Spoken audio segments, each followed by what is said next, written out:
Hello and welcome to North County Roundtable. I'm your host, Kent Davy.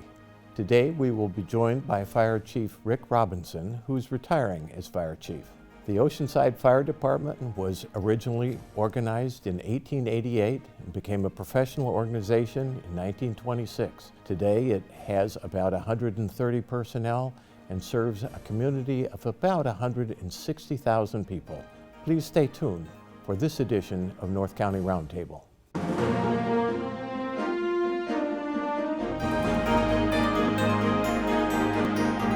Welcome, Oceanside Fire Chief Rick Robinson. Where are you going? I'll be retiring at the end of July 29th will be my last day as Fire Chief and my last day in the fire service after 45 years.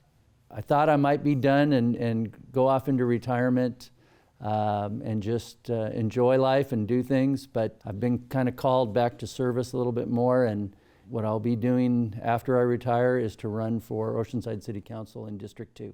Give us a little bit about your personal background. History goes back. I was born in California, Lompoc, California. I was raised primarily in Orange County in Garden Grove, where my father was in the military. He started in the Navy at the end of World War II and then served in Korea and transferred, I don't remember when, into the Coast Guard, and where he served and went to Vietnam. And I grew up in Garden Grove until my sophomore year of high school, where they moved to Laguna Niguel, and I ended up graduating from San Clemente High School.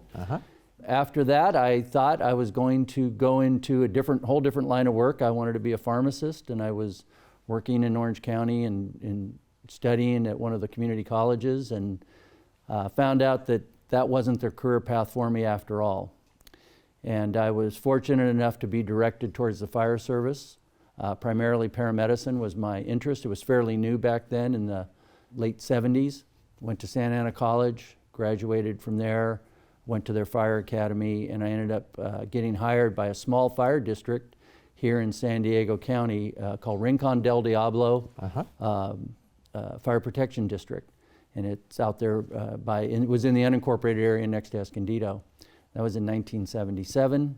I stayed there until helped shape that fire department, and then in 1980 I went to Orange County. I took a job in Orange County as a fire inspector, where I was ultimately, for the Orange County Fire Department, where I was ultimately able to go to paramedic school, become a paramedic, and I worked in Orange County for a total of 33 years, so 36 total, doing all kinds of different jobs from paramedic to arson investigator, fire prevention specialist, promoted to fire captain, up through the ranks to chief officer, where I was a battalion chief, and I retired as a division chief in 2013 from the Orange County Fire Authority. The department's transitioned when the Orange County had their bankruptcy. Okay. I thought I was retired for good, and in 2014, after a short period of retirement, I got called by a friend at the Oceanside Fire Department, asked if I wanted to come work part-time in the Fire Prevention Bureau, just to, because he knew I had a background in it, and to help out and do as a retired annuitant. And I said sure, and I did that. And while I was there, the fire chief retired. And the city manager contacted me and asked if I would consider being the interim fire chief. Because about 7 years earlier, I did apply for the fire chief's job here, but I didn't get it. But I guess my name was still in a file, and she asked if I'd be the interim fire chief. That was in 2016, and later that year I was lucky enough to compete for the position, and I got it full time. So I've been the fire chief since 2016, retiring now after 45 years. And You've got, with this long arc of service as a firefighter, how have things changed in firefighting? Well, I would say that the greatest change is in the technology and the science that's involved in the protective gear that we have available for firefighters today. So when I started, it wasn't uncommon to have breathing apparatus that were kept in a suitcase box on top of the fire engine, and firefighters may or may not put it on to go fight fire. Our personal protective gear, our PPE, was much different. The turnout coat that I had back then was just a canvas coat. It didn't provide the protection that we give our firefighters today. The fire engines were different. My first engine was an open cab fire engine. We rode on the tailboard Those things don't happen today due to for safety concerns, and just the way that firefighting is approached. And I would say the other thing that's changed a lot is the awareness of health. Physical fitness is very important in the fire service today. We really encourage our members to stay physically fit. Back when I was doing it, when I started, it wasn't uncommon for firefighters to smoke. I did at that time. A lot of tobacco use. We had engraved ashtrays on our tables in our fire station and those kind of things. So our awareness of health and well-being has really changed in the years, and that helps make our firefighters more efficient and effective.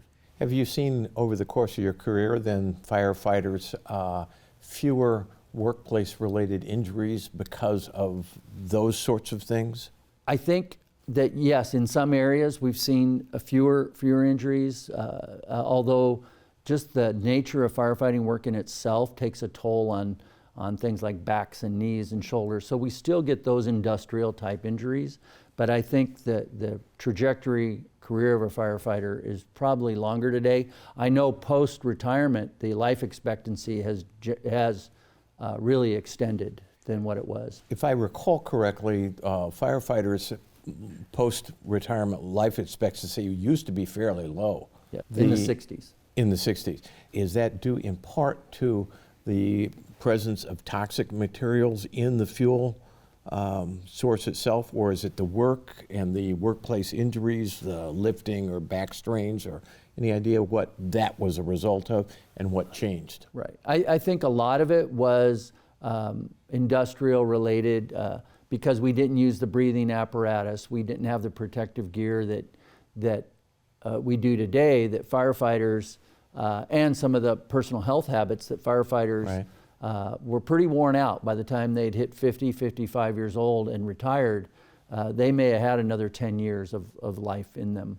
And I think it's extended because of the technologies, the awareness. We've really, in the last few years, tried to drive home to our firefighters the importance of cancer prevention and getting out of your turnouts as soon as you can, keeping them clean, keeping your PPE clean. One of the rules we have is you don't bring your dirty PPE, your protective gear, into the fire station. It is a no-go zone. So all that stuff stays out. So we've really tried to push the cancer awareness, and we've had, we still have too high an incident of it. We have far too many firefighters that die of cancer, but I think it has improved the longevity and the physical fitness component, the cardiac and those things. Has the fuel source changed? The nature of the material that you find in burns, has that changed? Yes, obviously, back in the day when I started, we had a lot more natural products, cottons, wood, furniture. They were more natural made, not so many synthetic products. And today, our houses, our vehicles everywhere are synthetic, or mostly synthetic products, oil-based, carcinogens when they're on fire. You know, they're fine, these chairs are fine when we're sitting in them, but when you light them on fire, it puts off very toxic materials. And so you're right, that a lot of the products of combustion that we have in our homes and in our businesses, hazardous material responses, those kind of things, has created a more dangerous environment. If I understand correctly about your department, about 2/3 of the calls that your staff respond to are EMS medical related calls. Has that altered or changed over time? It has grown over time. I think, if I can, I'll remember back to the day when I was young, and if we broke a leg or as a kid we got hurt or we were sick, our parents didn't have 911 to call. They didn't have paramedics to call. Firefighters did first aid and things like that. And so people were a little bit more self-resilient. They would have to figure out, how do I get somebody to the doctor, those kind of things, or take care of them at home. We had doctors would come to the house when I was a kid, right? They'd have home visits. And then over time, as we developed the 911 system and put more and more paramedics in the field, the number of calls have gone up progressively every year. And you're absolutely right, about 80% of our workload is EMS, Emergency Medical Services. And the volume of calls have increased every year here in Oceanside since I've been here. And we've had to add response units to deal with that. And over time, I think although they're not fire calls and people don't think of them as dangerous, but those calls do take a toll. There's that emotional toll that it takes on our firefighters. And so mental health and wellness is another component that we're really focusing on now. As you look at that volume of calls, is there a way, medical calls, is there a way to characterize that most of the work is some particular kind of condition as opposed to another? Well, we can do that. I don't have that data with me. We can do that. We have very sophisticated data tracking systems. One of the things we're doing now to help get the right resources to the right location is through call screening at our dispatch center. Okay. So we're part of a contract that we contract with North County Fire Dispatch, right. We're a member agency of that. It's a joint powers authority. And through our EMS dispatching and where the first person, when somebody calls 911, the first person that they're going to get is probably a law enforcement dispatch center, which will send them over to a fire department dispatch center, depending on what they say the problem is. And that's by law that the law enforcement take those calls first. When the dispatchers, what they used to do is just find out where were you, what was the emergency, and they would send units. Now what they're doing is they're keeping you on the phone a little longer, unless you say some keywords, like it's a heart attack, we're doing CPR or something like that. There's no delay. But if you say, oh, I don't feel well, they'll try and find out the nature of that call through very specific questioning and then determine, is it an advanced life support call or is it a basic life support call? Can we send what we call a BLS ambulance versus a paramedic crew? And through that, we're able to be more specific and get the right resource for those calls. So it lowers the pressure on our paramedic system a little bit. And I can't tell you exactly what our breakdown is, the number of calls, but it does break down by minor level calls, cardiac calls. We can get all that data when we need it. Should a resident feel any hesitancy to call 911 when they feel that there is a good reason? No, absolutely not. That's why the system's developed. We don't want people to call for those things that can be handled easily at home, or maybe a call to the business line as opposed to the 911 line. To have that available would be helpful. But generally, if somebody has an emergency or they feel it's an emergency, I always tell people it's their emergency. It's not mine. Their emergency shouldn't be my emergency. Right. We're there to help take care of it. So when you call, don't be embarrassed, and we'll come out. We'll get the right resources to you. And maybe it's something that you don't have to go to the hospital for, or maybe it's a problem that the smoke alarm's going off in your house and you don't know why, you can't tell. It could be a bad battery, it could be a false alarm. That's fine. We'd rather come out and deal with that and help you deal with that than have you worry about it or something develop that you can't see, and then it becomes a bigger problem.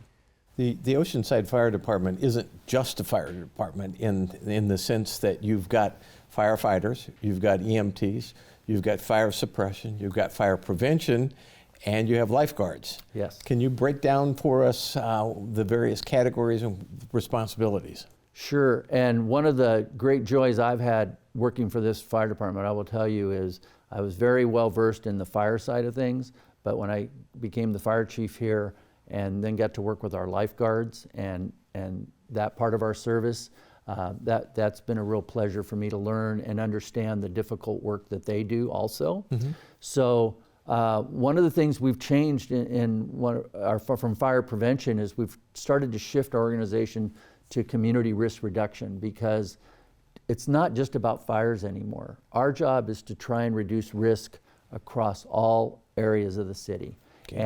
And that takes a lot of effort. So you'll hear the term community risk reduction popping up more and more in fire departments. But the way our organization's broken down, we have, of course, our fire operations, which is our firefighters, our engines, the truck companies you see, our paramedics. We have our community risk reduction.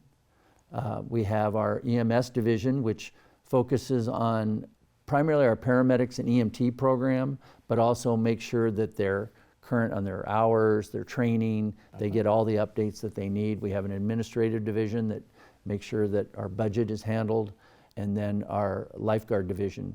and our lifeguards are beach lifeguards. They handle all our 3.5 miles, I believe, or 3.7 miles of coastline, and they do it wonderfully. We've recently increased their permanent staffing, so we have 11 for our city. We have 11 right now. We have 11 full-time lifeguards. That includes their captain or their section manager, and about 85 part-time lifeguards that cover our busy seasons on the beach. Very similarly with our EMS program, we recently, a few years ago, started a EMT program where we run basic life support ambulances with them, and they also work with paramedics on advanced life support. We have full-time EMTs and we have a number of part-time EMTs, which allow them to go to school and go to paramedic school, go to fire academies, and then our goal is to bring them back. So one of the issues that has come up is our hiring pool has not been as big as it was in the past. We don't have as many people seeking out this line of work. So what we're trying to do is get our young people or people that have this interest, get them early on, start their career with us, help them get through the schools and the academies and the things, and then bring them back and have them as full-time employees. Does that imply that, or can I infer that you do have staffing shortages, or are you able to fill the positions that you have available? We do have openings, and I think just about every city around us at one time or another is going to have openings. We fill them, and then through retirement, we're kind of in that peak wave now where we're getting a number of folks that are retiring, and that kind of ebbs and flows.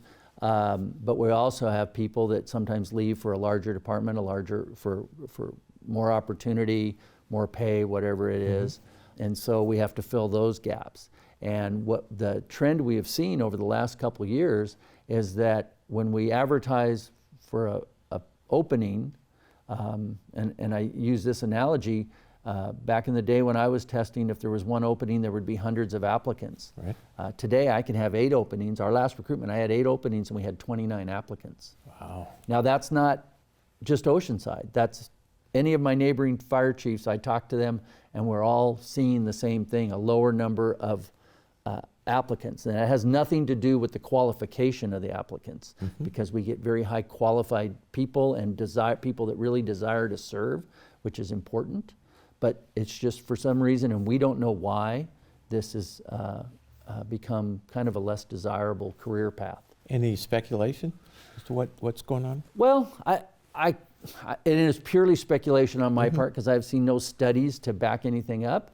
But I think a lot of it is our younger people, maybe as a consequence of coming through the pandemic, or people working at home, or people figuring out that there's other career opportunities where they can be more mobile and flexible in their careers. I think a lot of young people like to look at things where they have that time off, the ability to travel, and enjoy life as they work. Works a lot different for, I think, our younger generation than it is for you and me, for instance, what we might have looked at work as at one time.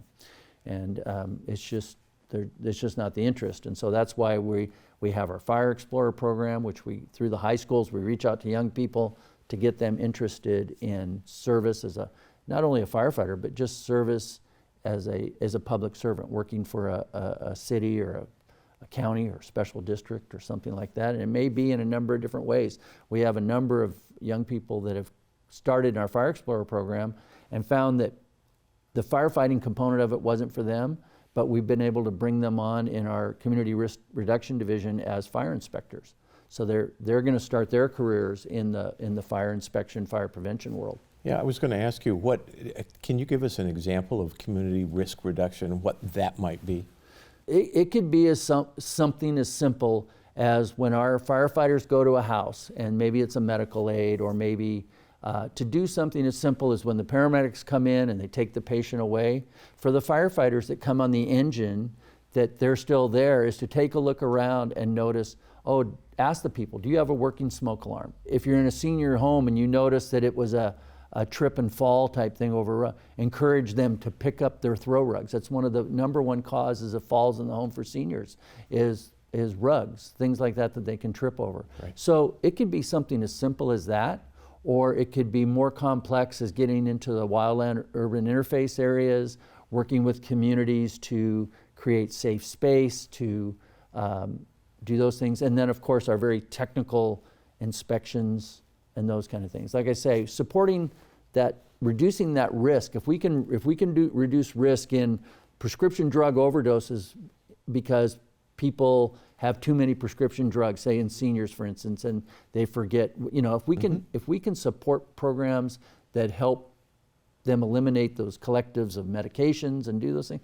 that's part of the community risk reduction. We're reducing that risk of, one, overdoses or things like that we have to come to. And if we do that, it's going to lower the amount of responses that our firefighters and our paramedics have to go to. Right. I would guess, I'm going to take a guess, that the Lilac Fire in 2017 was about the worst that we've seen here in Oceanside. Is that a fairly accurate statement? It was the worst in my time here that we have seen that impacted our city on a fire perspective. Now, the fire itself really didn't get into the city of Oceanside. Didn't it come all the way to the edge? It came right to the edge. Yeah. I think there might have been, a little bit of flop over into but our crews, we had very long discussions about keeping that fire out of Oceanside, and I got to tell you, our firefighters did their job. And that is in part not only to protect Oceanside, but also to respond to mutual aid requests. Yes. Can you explain what mutual aid is for fire departments? Mutual aid came out of the 70s, 80s, where it's a statewide program, basically, and all, I'm going to use all kind of generally here, fire departments in the state belong to the state mutual aid program. And basically it's neighbor helping neighbor, if you think about that. None of our fire departments, even our largest fire departments, have the ability to respond for multiple days on end on a major wildland fire, for instance. Or maybe it's not even a wildland fire, maybe it's an earthquake, or maybe it was a tsunami, or maybe it's so it is transitioned from firefighting to all risk. So you'll hear all risk a lot, and that's what we are. We're an all risk fire department. We respond to just about anything. But what we have is also we have what's called automatic aid agreements. Now, automatic aid agreements came a little later. They didn't always exist. When I started in the 70s, fire engines would go to the border of their city and stop. Okay. And they might look down a valley or a road and see a fire burning, but they didn't have permission to cross that to leave their city. That was not an uncommon thing back in the 60s and 70s. Then automatic aid came into being.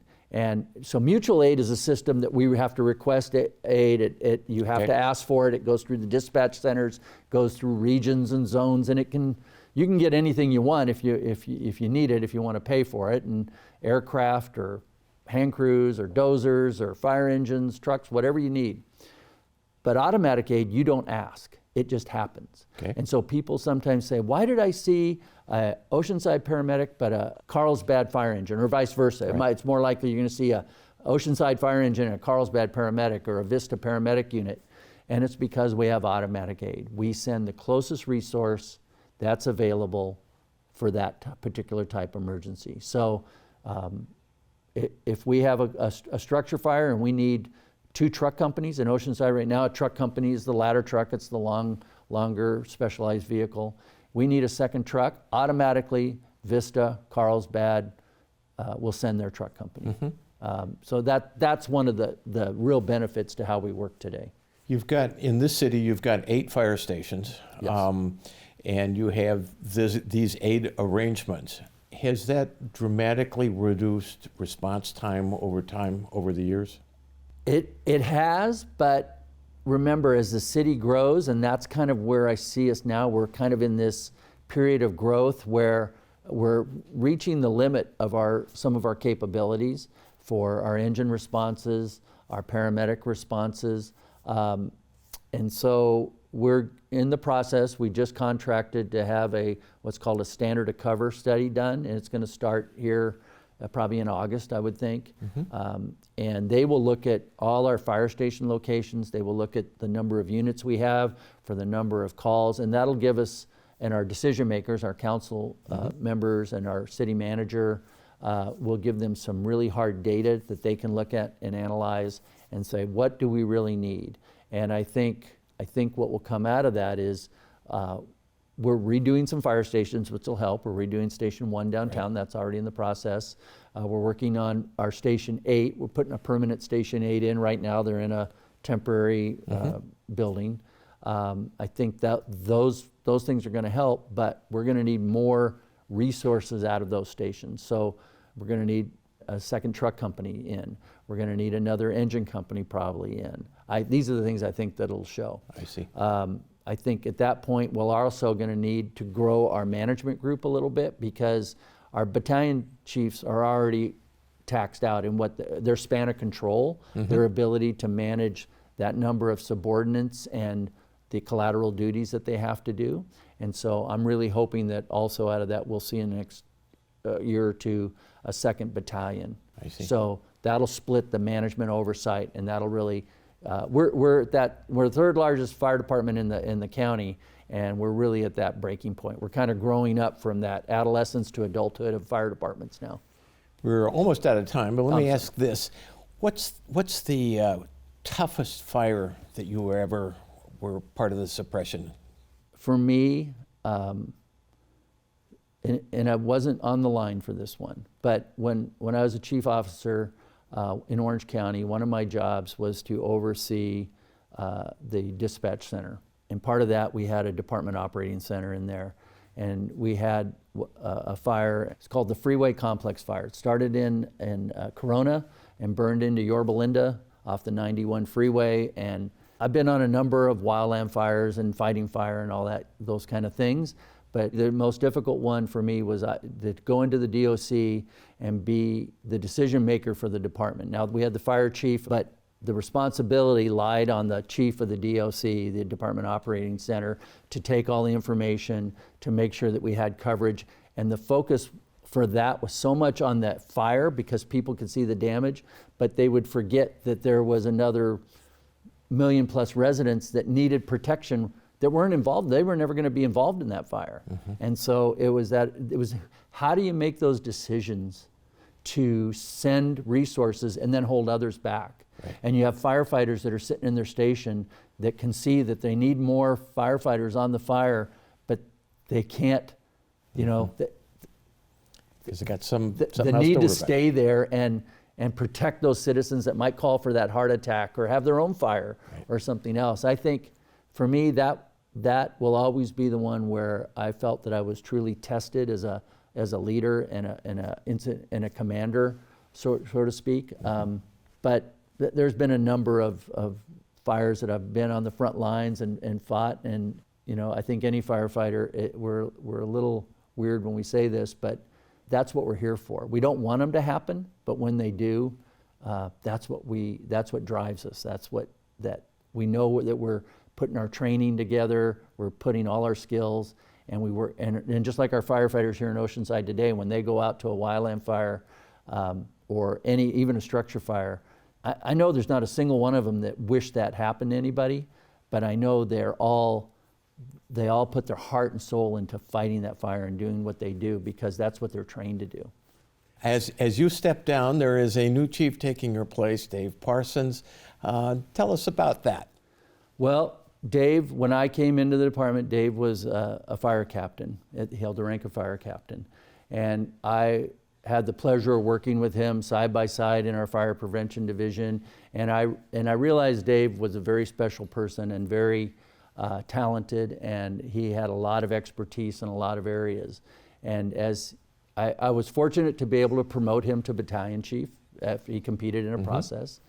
And when we did that, I had to offer him, you can go out to the fire station and be a field battalion chief, but what I need is a fire marshal. At that time, we kind of had a hybrid fire marshal admin chief, and again, we were growing. So I said, I need you to take this job of fire marshal, but to do it, I'm going to make it hard because you got a year to get all these qualifications that you need to have this. Are you willing to do that? And he did. He took that on. It was a very unselfish move on his part. And he went in and he has created the Community Risk Reduction Division. He has followed that vision that we put together and done a great thing. And then I've been so fortunate. I did not want to leave this organization and then have them go through the recruitment process. So I announced my retirement date very early on, and that was so we could have a transition of power and stuff. And so Dave was selected from 2 internal candidates, and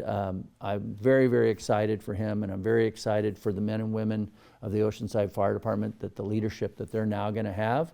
And I truly leave happy, and I'm a citizen here of Oceanside. I've been here for we've been here 34 years, and I am so pleased that Dave Parsons is going to be our fire chief and lead this organization.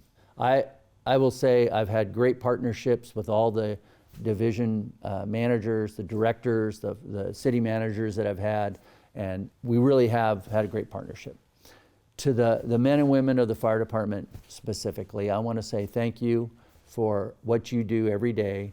I know it's difficult. I know that we ask a lot. We ask a lot of our men and women that are out there fighting fire, protecting our beaches, running ambulances, providing paramedic level care, doing fire inspections, all the things we ask them. And our unsung heroes are administrative staff who make sure people get paid, who make sure that the bills get paid, who make sure that the phones get answered, they don't get enough credit either.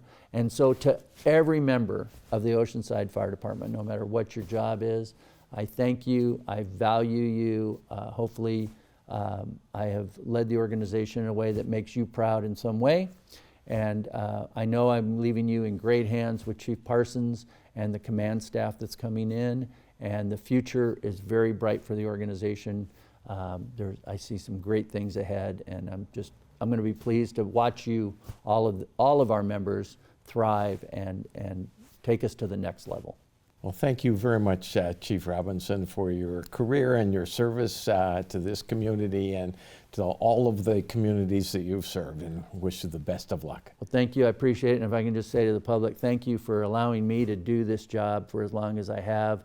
It's been a blessing, and I wish everyone well as I go off into retirement. And I know the fire department is going to get so much better as it moves forward. Great.